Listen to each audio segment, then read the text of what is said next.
The castle of Hogwarts had always been a place of whispers. Whispers in the corridors, soft as the rustle of parchment. Whispers in the moving shadows cast by torches that burned with flames of deep gold. Whispers in the turning of staircases, the sigh of heavy wooden doors, the groan of stones that had been standing for 1,000 years.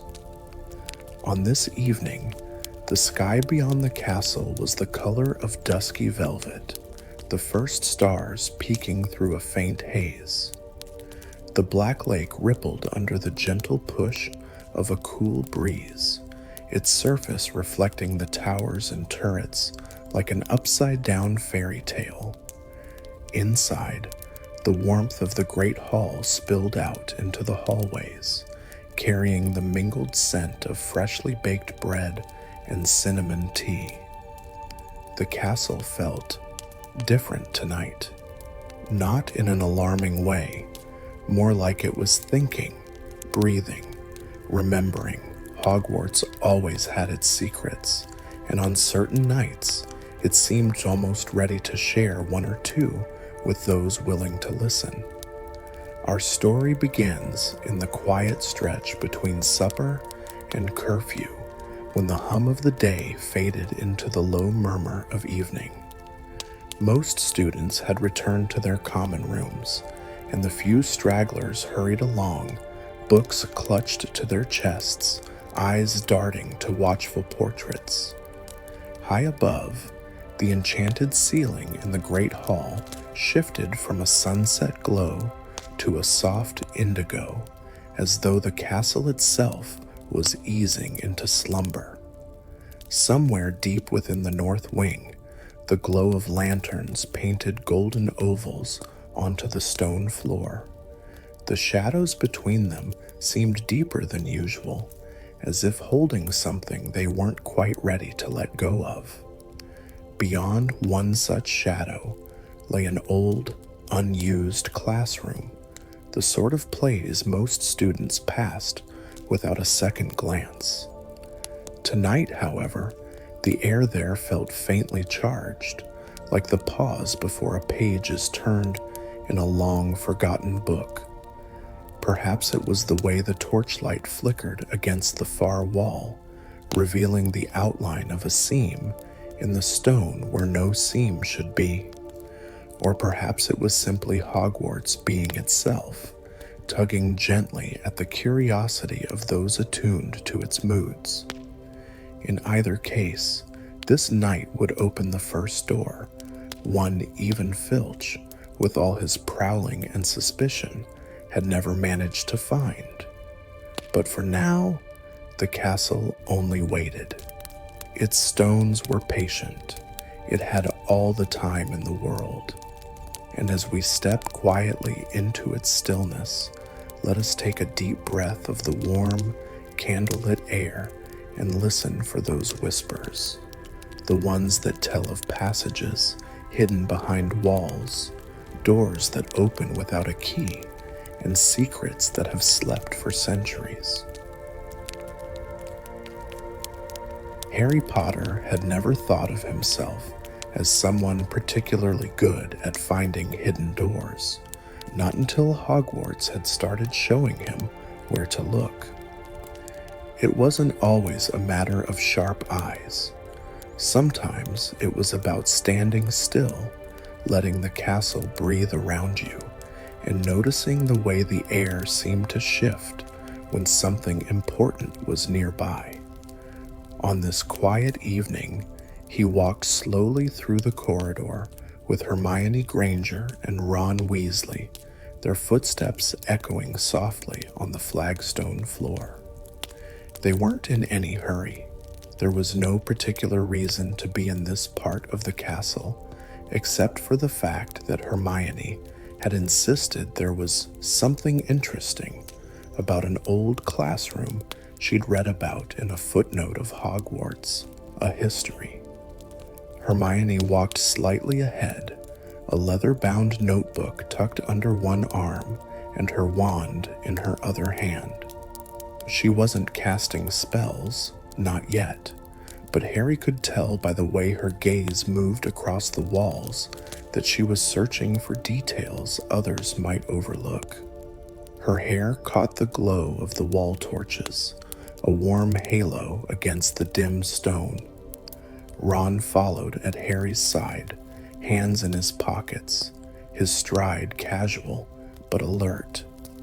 "You know," he said in a low voice, "if this turns out to be another one of those things where we open a door and find a room full of dusty chairs, I'm telling you right now, I'm claiming the comfiest one." His tone was joking, but Harry could see the flicker of curiosity in his eyes. They passed a portrait of a thin wizard in a tall hat who peered down at them with mild suspicion. Hermione gave the frame a polite nod. The wizard raised one eyebrow and muttered something about wandering after hours. Ron rolled his eyes. The three of them had a way of moving together through the castle that felt almost like a habit. Harry would notice the little things, a draft along the floor, the sound of shifting stone somewhere far off. Hermione would recall the history of the place, connecting each detail to something she'd read. Ron, for all his teasing, often caught sight of the things they might otherwise miss: a loose stone, a mark on the wall, a shadow that didn't belong. It was this combination, observation, knowledge, and instinct, that had led them to some of Hogwarts's most curious places before, and tonight, that combination seemed to be leading them somewhere again. Hermione slowed her pace and glanced over her shoulder, lowering her voice to a whisper. "The thing is, this part of the castle doesn't appear on the Marauder's map, at least, not properly." Harry and Ron exchanged a quick look. Anything that didn't appear on the map was worth paying attention to. "All right," Ron murmured. "You've got our attention. Show us this mysterious classroom of yours." Hermione smiled faintly, just enough to suggest that she might know more than she was letting on. With that, they turned another corner, the torchlight ahead revealing a darker stretch of wall, and perhaps the first sign that tonight would not be an ordinary night at Hogwarts. The classroom in question looked utterly ordinary at first glance. The door was slightly ajar, the air inside cool and still. Moonlight spilled through a narrow, high window, casting a pale beam across rows of empty desks. The dust in the air swirled slowly, as if stirred by the faintest movement. Hermione stepped inside first, her shoes making no sound on the worn flagstone floor. She set her notebook down on the nearest desk and looked around with the quiet attentiveness of someone cataloging every detail. Ron followed, stretching his arms behind his head and glancing toward the back wall, where a large, faded tapestry hung crookedly. Harry paused in the doorway, letting his eyes adjust to the softer light inside. "This place hasn't been used in years," Ron muttered, running a finger along a desk and leaving a clear line through the dust. "That's not unusual," Hermione replied, scanning the walls. "There are dozens of unused classrooms, but this one—" She trailed off, her brow furrowing as she moved toward the tapestry. This one was mentioned in the original layout of the castle, and then she stopped in front of the faded fabric, tracing its edge with her fingertips. It simply wasn't listed anymore. Harry stepped closer, studying the tapestry. It was a scene of a forest at night, stitched in deep greens and silvers. A crescent moon hung above, and in the shadows of the trees, A stag stood alert, its antlers tipped with something that caught the moonlight. "That's oddly familiar," Harry said softly, though he couldn't place why. Hermione didn't answer. She reached for her wand, murmuring, "Lumos," and cast the light upward along the tapestry's surface. The stag's eyes seemed to glint for a moment. The moonlight in the stitching looked almost real. Then Harry noticed something else. The beam from Hermione's wand didn't cast shadows quite right here. In most places, the light fell evenly, revealing the texture of the wall beneath the tapestry. But in one corner, the lower right, the light sank into a patch that seemed deeper, darker, almost as though there was no wall at all. "Shine the light here," Harry said quietly, stepping closer. Hermione angled her wand, and sure enough, the patch remained stubbornly shadowed.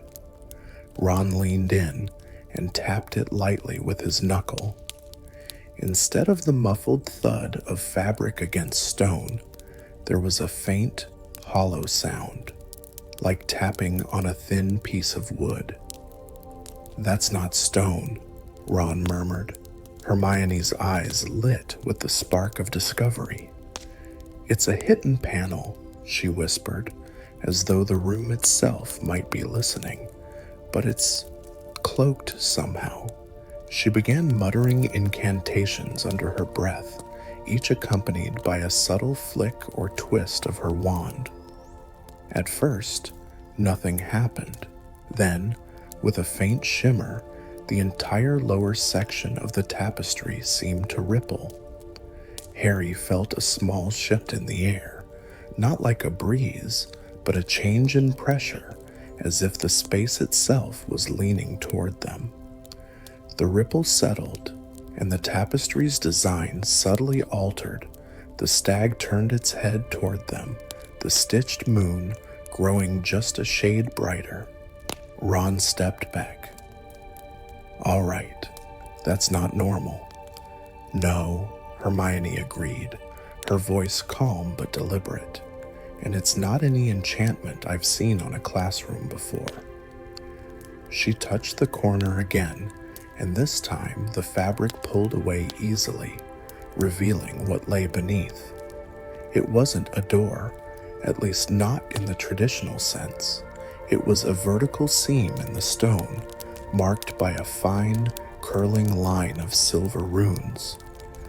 The runes pulsed gently, their glow faint but steady, as if aware of being watched. Harry stepped closer, feeling a curious warmth coming from the runes, though they looked cold. "I've never seen these on the map," he murmured. "Do you think it leads somewhere the map can't show?" "That's exactly what I think," Hermione said, studying the patterns. "And if that's true, it could be one of the oldest passages in the castle, possibly even predating the map's enchantments." Ron raised an eyebrow. "Predating the map? That's centuries old." Hermione glanced at him, then back at the runes. "Some things in this castle are older than you think." She pulled out her notebook and began sketching the symbols quickly, her hand steady despite the faint tremor of excitement in her voice. The room seemed to grow quieter as they stood there, as though the castle itself were holding its breath. Even the distant creaks and sighs of Hogwarts at night felt muted, leaving only the soft scratch of Hermione's quill and the faint hum of the glowing runes. Harry felt an odd sensation, not fear, but a kind of watchfulness, like something on the other side of the seam was waiting, not urgently, patiently. "Do we open it?" Ron asked finally, his voice low. Hermione didn't answer immediately. She finished her sketch, then stepped back and looked at them both. "If this has been hidden this well for this long, There's a reason, and the question is, are we ready to find out what it is? The runes pulsed once, faintly brighter, as if in reply. The silver runes pulsed again, slowly this time, as though they were syncing to the rhythm of the trio's breathing. The faint warmth that Harry had felt before now seemed to spread, not uncomfortably, but with a quiet, enveloping gentleness, the way sunlight filters through a stained glass window on a late afternoon. No one moved for a moment. Even Ron, who had been the first to suggest opening the panel, seemed to understand that this was not a door to simply tug at like an old cupboard. There was something deliberate about the way it waited for them, as though it wanted to be opened, but only in the right way. Hermione lifted her wand, hesitated, then slowly lowered it again. "I don't think this is meant to be forced," she murmured. "It's old magic, very old, the kind that listens." "Listens?" Ron repeated, looking at her with mild disbelief. "Yes," Hermione said patiently. "Some enchantments don't respond to spells or keys. They respond to intention, to the person standing before them." She took a half step closer, her voice dropping almost to a whisper. "Watch." She reached out, not with her wand, but with her fingertips, letting them hover just above the nearest rune. The glow brightened almost imperceptibly, and a faint vibration hummed beneath the surface of the stone. Harry followed her lead, stepping forward until he was standing beside her. The moment his hand neared the runes, the pulsing light shifted, not in color, but in pattern. What had been a slow, steady glow now traced along the seam in a spiraling motion, curling downward like a ribbon of moonlight. Ron edged closer, curiosity overcoming hesitation. "All right, I'll give you that. It's listening, but what exactly is it hearing?" Hermione didn't answer right away. She closed her eyes, taking in a deep breath, and Harry found himself doing the same, almost without thinking. The room's stillness seemed to deepen around them, the quiet settling like a soft blanket. Somewhere far away, a clock chimed the quarter hour, the sound muffled by layers of stone. When Hermione finally spoke, it was with a calm certainty. "It's hearing that we're not here to take, we're here to see." And at that, the magic responded. The rune's glow flared, not in a blinding flash, but in a gradual, steady brightening, as though dawn were breaking along the seam. The silver light spilled onto the floor, curling outward in intricate lines that matched the patterns on the door. The seams widened, not with the grinding of stone, but with a sound like parchment being gently unrolled. The panel didn't swing open like a door. Instead, it simply softened, the stone shifting into something that looked almost like woven fabric of light and shadow. Beyond it was darkness, but not an empty darkness, a space that seemed to breathe, beckoning them closer. Ron let out a low whistle. "That's not what I expected." Harry stepped forward, peering into the opening. The air beyond was cooler, carrying with it a faint scent, old parchment, polished wood, and something else he couldn't quite name. It was familiar, but only in the way dreams sometimes feel familiar. "Should we?" Ron asked. Hermione glanced at them both, then gave a single, small nod. Slowly, they crossed the threshold one by one, the light of the runes fading behind them until it was little more than a silver outline against the stone. As their eyes adjusted, the space ahead began to take shape, a narrow hallway, its walls lined with tall, arched recesses. Within each recess sat what looked like a small wooden door, each carved with its own unique emblem. Harry stepped closer to the nearest one. The carving was of a phoenix in mid-flight, wings spread wide, its feathers etched in fine, careful detail. Hermione moved toward another door, this one bearing the image of an open book, its pages rippling as if caught in an unseen breeze.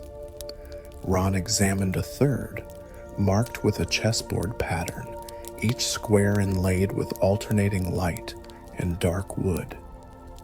"What is this place?" Ron asked quietly. Hermione's voice was almost reverent. "I think these are passage markers. Each door could lead somewhere different."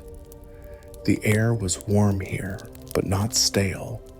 The faint hum of magic was ever present, like a low, steady note in the background. Harry felt it most strongly when he stood directly in front of one of the doors, as though the wood itself was alive in some small way. They moved further down the hallway, the gentle curve of the floor making it impossible to see the end from where they stood. Some of the door emblems were whimsical: a teacup with steam curling upward, a cat curled in sleep, a bunch of grapes on a vine. Others felt more solemn: a shield crossed by two wands, a serpent winding around a staff, a pair of scales perfectly balanced. Hermione paused at a door bearing a simple, five-pointed star. She tilted her head, studying it closely. These symbols, they might correspond to parts of the castle, or perhaps to places beyond Hogwarts altogether. Harry frowned slightly. Beyond Hogwarts? Hermione didn't look away from the star. If this passage is as old as it feels, it might have been designed before the castle was even fully enclosed. Some of these doors could lead to anywhere. Ron shifted uncomfortably. "All right, but maybe let's not test that theory tonight. I'd rather not open a door and find myself in the middle of a dragon's nest." Hermione smiled faintly, but didn't argue. Instead, she glanced further ahead. The corridor seemed to dip slightly, the air there carrying an even cooler breath, as if it opened into a larger space. Harry had the sense, deep and certain, that whatever lay beyond that bend would change the way they saw the castle forever. But for now, they simply stood in the gentle hum of the hallway, surrounded by the quiet, waiting doors. The castle had revealed something precious, and in its own time, it would decide what to show them next.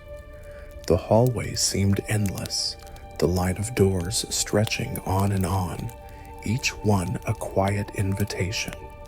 The glow from the runes at the entrance had faded entirely now, leaving only the steady light of their wands to illuminate the warm grain of the wood and the faint carvings on each door. It was not cold here, but the air carried a subtle freshness, like the stillness inside a forest glade just before dawn. The scent of parchment and wood polish lingered, mingled with something faintly herbal, as though the walls had soaked up the fragrances of centuries past. Hermione walked slightly ahead, her eyes scanning the symbols, pausing here and there to make quick notes in her leather-bound journal. Ron trailed behind, swinging his wand idly to catch glimpses of carvings further up. Harry stayed in the middle, glancing from one side to the other, feeling the slight hum of magic that seemed to pass through the floor itself. Every few steps, he felt that hum change, softer near some doors, sharper near others, as though each was tuned to its own frequency. "This one's warm," Ron murmured suddenly. He stood before a door marked with a curling vine, heavy with grapes. His hand hovered just short of the surface. Not hot, just like it's been sitting in sunlight all day. Harry stepped closer, holding his wand low so the shadows curved along the carved edges. The wood did seem to hold a faint golden sheen. Hermione joined them, running a fingertip lightly along the vines. Warming charm, perhaps, or a connection to a place that's always warm. She made another quick note before moving on, though Harry caught the thoughtful crease in her brow. The next few doors passed in quiet exploration. A silver crescent moon carved into dark walnut, a fox mid-leap, tail sweeping into the shape of a flame, a harp whose strings seem almost to shimmer in the light. Each carving was fine and deliberate, the kind of work meant to be touched, to be understood slowly.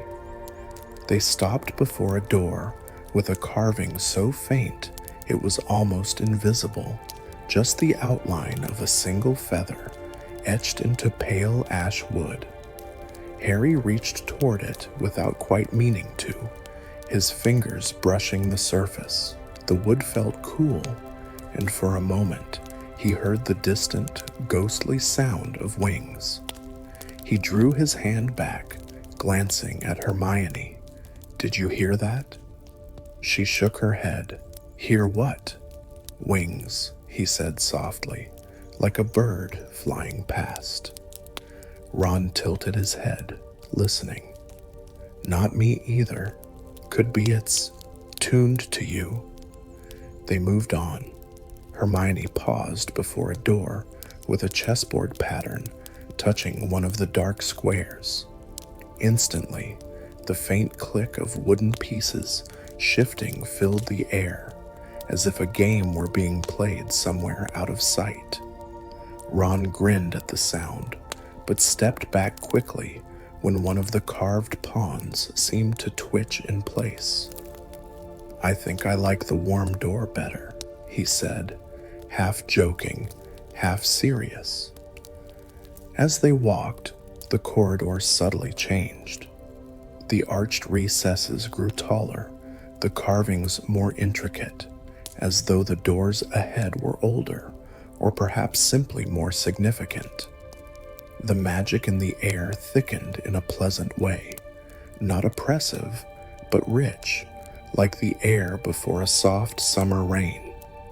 They came to a door carved with an hourglass, its sand forever frozen mid-fall. Hermione lingered there, her fingers tracing the smooth curve of the glass. "Time magic," she murmured, almost to herself.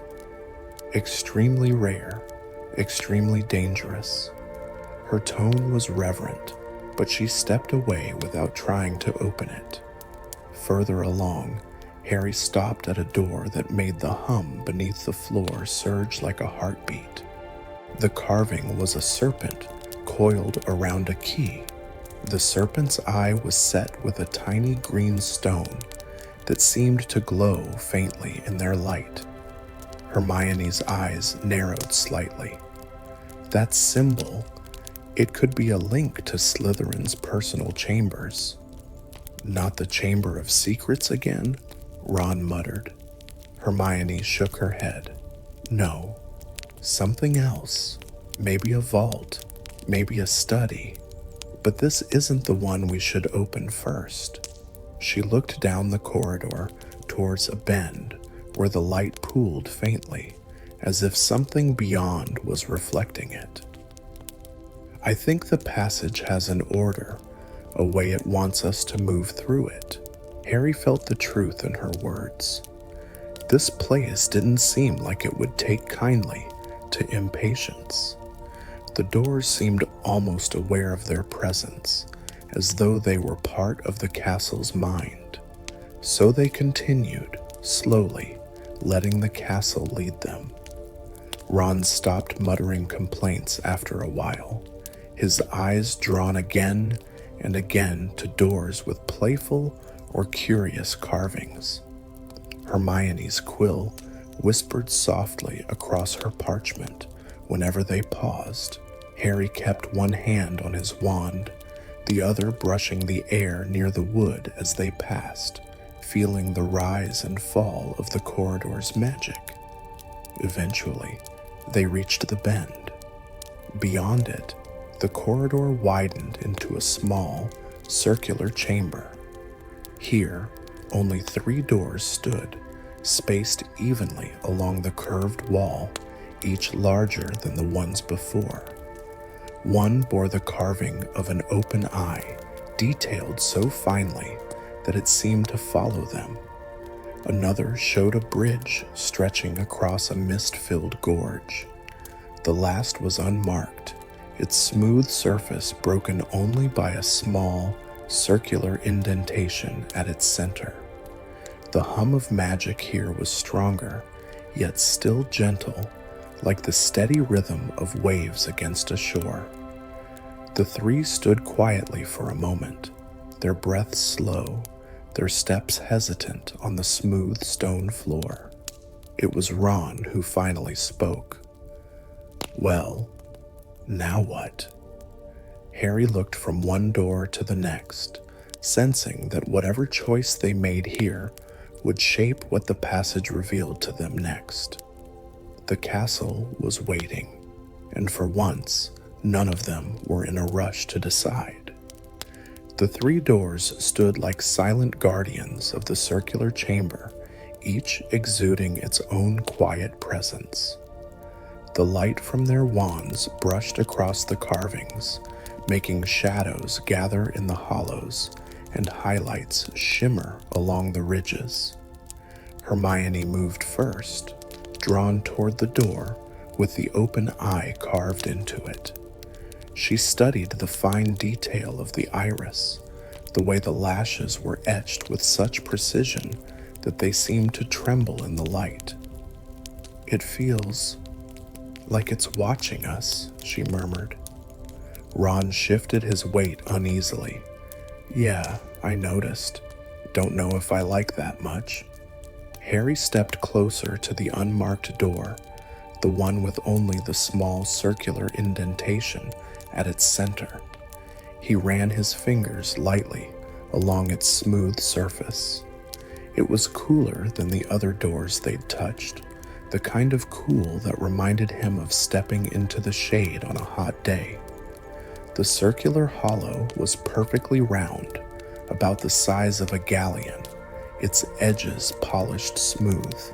Hermione glanced over her shoulder.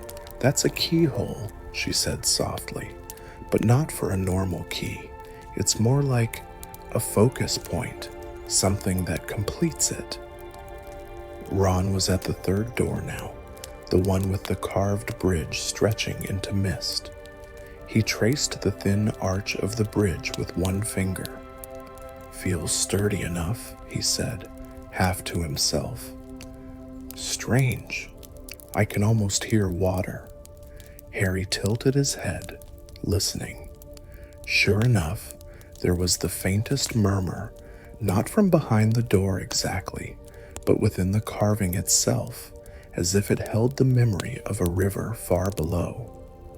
They stood in a quiet triangle, each beside a different door. The chamber was so still that even their breathing seemed loud. The hum of magic was stronger here than anywhere they'd been in the passage, not urgent, not dangerous, just expectant. Hermione broke the silence. "We should think before we open anything. Each of these doors is likely tied to a different kind of magic. They could lead to different wings of the castle or entirely different times. She stepped away from the open-eye door, rejoining the center of the chamber. It might not let us open all three. We may have to choose. Ron frowned. So, how do we pick? Eeny, meeny, miny, mo? Harry smiled faintly, but shook his head. No, I think we listen. We've been following the corridor, letting it guide us. Maybe it's guiding us now. They fell into a thoughtful silence, each letting their eyes wander from door to door. Harry noticed that as he looked toward the bridge carving, the sound of water grew slightly louder, or perhaps just clearer in his mind. When he looked toward the open eye, there was an almost imperceptible tightening in his chest, like the weight of being truly seen. And the unmarked door, that one was the hardest to read. Its cool stillness offered nothing but quiet. Hermione seemed to sense the same. The open eye, I suspect it shows things, maybe truths. The bridge could be a crossing of some kind, a link to somewhere distant.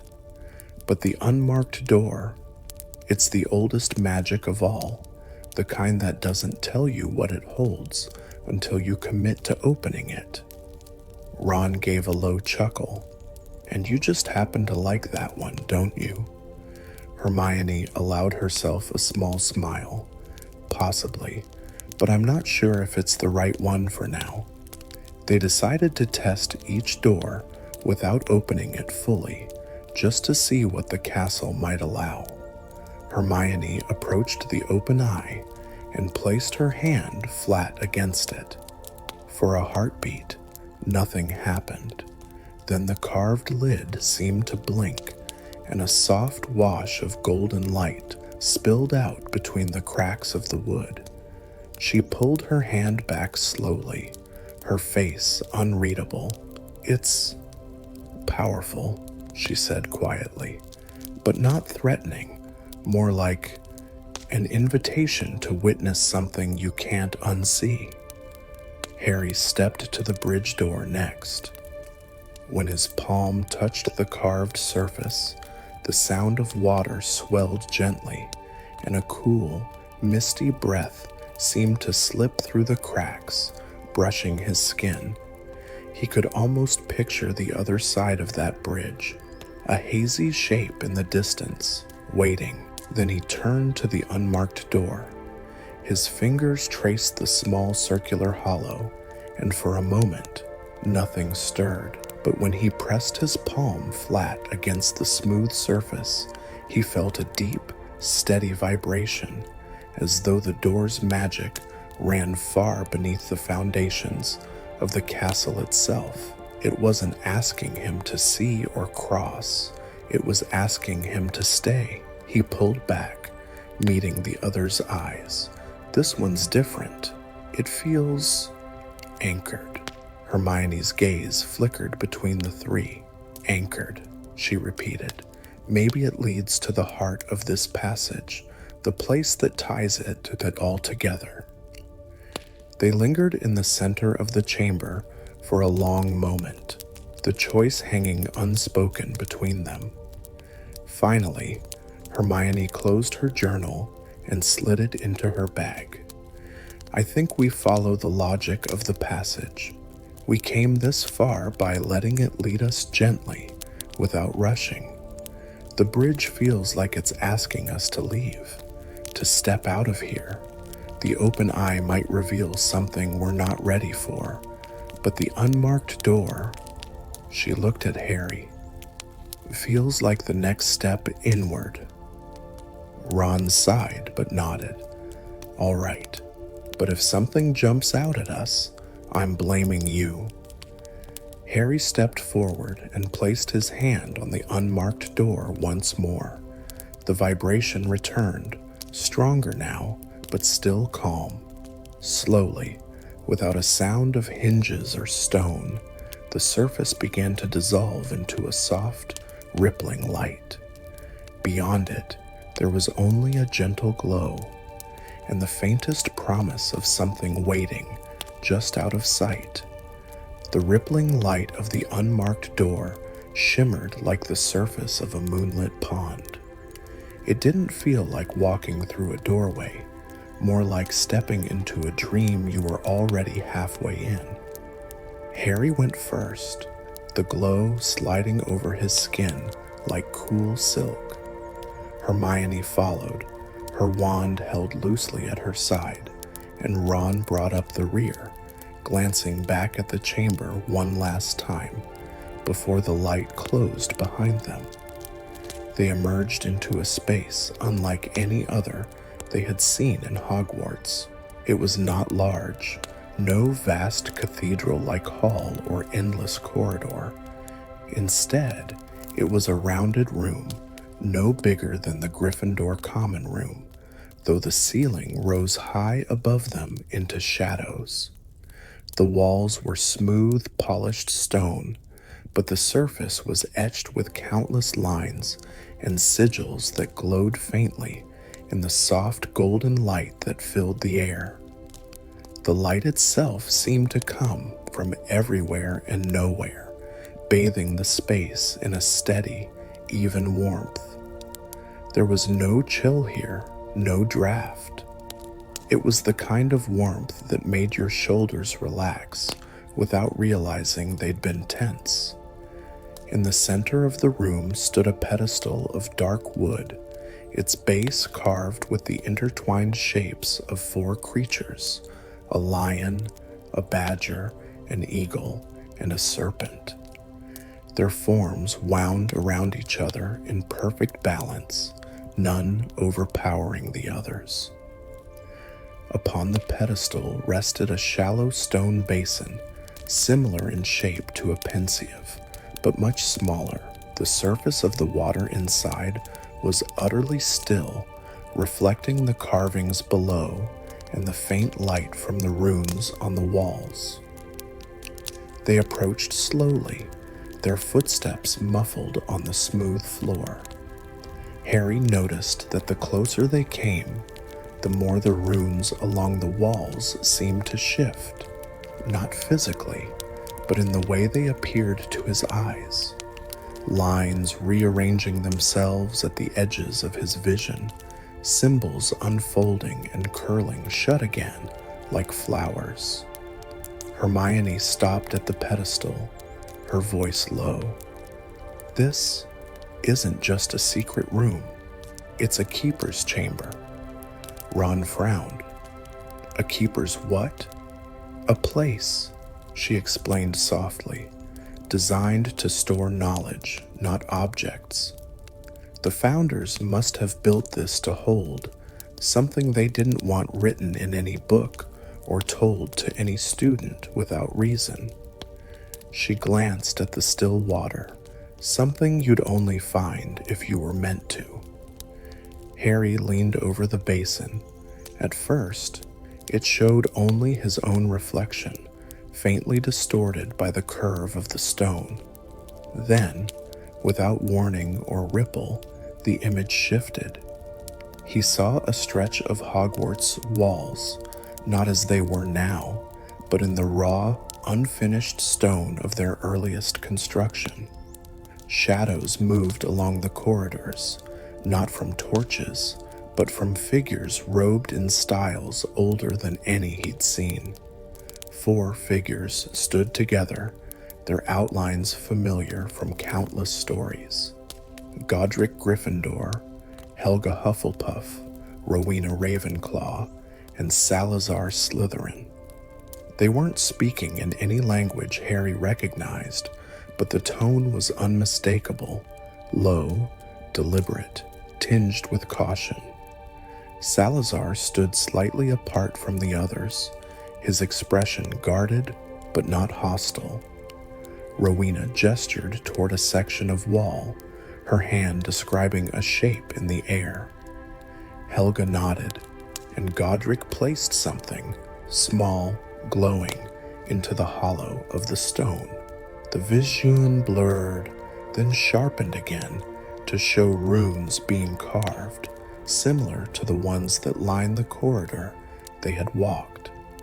The four figures worked in unison, their movements purposeful, until the final sigil was set. Then the image faded, leaving only the still water once more. Harry straightened slowly. They built this together. Hermione nodded, her eyes still fixed on the basin, and they left something here, not an object, but a memory, a record, a way of showing that even Salazar Slytherin was part of something meant to be shared by all four houses. Ron gave a low whistle. You mean this place isn't dangerous? Hermione smiled faintly. It's dangerous in the way truth can be dangerous, if it's misunderstood. But no, I think this was meant as a gift for those who could find it. The runes along the wall pulsed gently, and Harry had the sudden, inexplicable feeling that the room approved of them, that it had been waiting, maybe not for them specifically, but for someone who would stand here without greed or fear. They stayed a while longer, tracing the carvings on the pedestal, studying the runes along the walls. Hermione copied a few into her journal, though she knew many would shift and change once they left. Harry and Ron simply walked the perimeter, their fingers brushing the smooth stone, feeling the deep hum of the magic that bound it all together. When they finally stepped back toward the place where they had entered, the light of the basin dimmed slightly, and the runes stilled. The room seemed to settle back into its centuries-long wait. Hermione glanced back one last time. It's not for us to keep, it's for us to remember.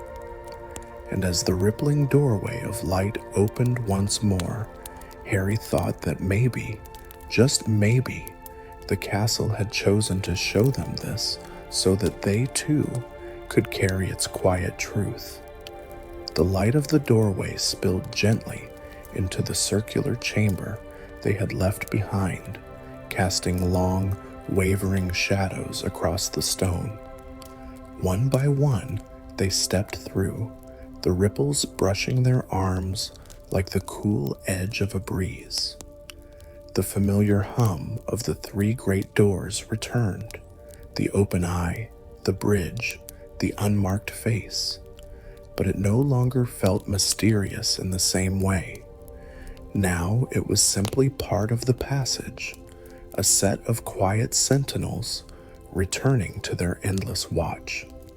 Hermione paused in the center of the chamber, turning once in a slow circle. Her gaze lingered on the unmarked door, now still and featureless once more. I don't think it will open for us again, she said softly. Ron, leaning on the haft of his wand, gave a slow nod. Probably for the best. That place, it didn't feel like somewhere you visit twice, not unless the castle asks you to. They began the long walk back along the corridor, past the rows of carved doors. The symbols seemed quieter now, the hum of magic softer, as if the passage itself knew they were leaving. Here and there, Harry thought he saw faint changes in the carvings, a slight deepening of the lines, a shift in the way the light touched them, but he didn't reach out. Some mysteries were best left to rest. Their footsteps made a muted rhythm against the floor, steady and unhurried. Every now and then, Ron would glance at a door they'd passed before, curiosity flickering across his face, but he didn't stop. Hermione kept her journal closed at her side now, as though even she understood that not every discovery needed to be recorded in ink. The runes of the first panel came into view far ahead, glowing faintly in the dim. As they drew closer, Harry felt a gentle warmth rise again from the floor, not the insistent pull of earlier, but a quiet farewell. Crossing the threshold back into the hidden room above the library felt like slipping from one dream into another. The air was the same as when they'd first arrived, faintly scented with dust and parchment, but somehow it felt fresher, as though the space had been subtly renewed. Hermione closed the concealed panel with a careful press of her fingers, and the glow of the runes faded into darkness. The wall looked exactly as it had before, blank and unassuming. They lingered for a moment in the quiet, each caught in their own thoughts. Harry found himself thinking about the carvings on the pedestal in the keeper's chamber, the four creatures bound together, and the way the founders had worked side by side, even Salazar. It was a story no one in the castle's modern age seemed to tell, yet it felt more important than most of the histories he'd read. Ron finally broke the silence, his voice lower than usual. "So, do we tell anyone?" Hermione looked at him for a long moment, then shook her head. "Not now. The castle let us see it because we came without asking for power or glory. If we start talking, it becomes something else entirely." Harry agreed without hesitation. "We keep it, just for us. For now." They left the hidden room and made their way down the familiar corridors toward the Gryffindor common room. The shift from secret to known spaces was oddly comforting. The warm light of the sconces, the faint murmur of portraits greeting them, the distant sounds of the castle settling into its night. By the time they reached the fat lady's portrait, the warmth of the Gryffindor firelight was spilling into the hall. Inside, the common room was nearly empty, just a few embers glowing in the grate, and the gentle rustle of someone turning a page upstairs. They sank into the armchairs closest to the fire. No one spoke for a while. The only sounds were the soft pop of the firewood and the faint whisper of the wind outside the castle walls. The day's adventure, if you could call it that, already felt like something half-remembered, a tale you might wonder if you'd dreamt. And yet, deep inside, they each carried the certainty that it had been real. The hum of the runes, the still water in the basin, the shared glance of understanding between them. It all lingered like the warmth of the flames on their skin. As the firelight flickered across their faces, Harry felt the castle itself settle back into its timeless watch. Its secrets, for now, were safe. The common room had grown even quieter. The last of the embers glowed faintly, casting a warm, steady light that painted the room in shades of gold and amber. Outside the high windows, the sky was a deep, velvety blue, dotted with stars that seemed to shimmer in rhythm with the castle's own heartbeat. Ron had leaned back in his chair, his head tilted, eyes half closed. Hermione was curled in the corner of the sofa, her journal resting loosely in her lap, the quill forgotten. Harry sat with his elbows on his knees, watching the fire as it slowly sank lower, the heat a soft, steady comfort against his skin. The memory of the hidden chamber lingered between them like a shared dream, not spoken aloud, but felt in the quiet glances and the easy silences. The castle itself seemed to hold them close, its ancient stones radiating a sense of calm that wrapped around them like a blanket. Somewhere in the distance, A clock chimed softly, the sound mellow and slow, marking the passage of time without hurry. Beyond the walls, the night pressed close and gentle, the wind whispering faintly along the high towers and narrow ledges.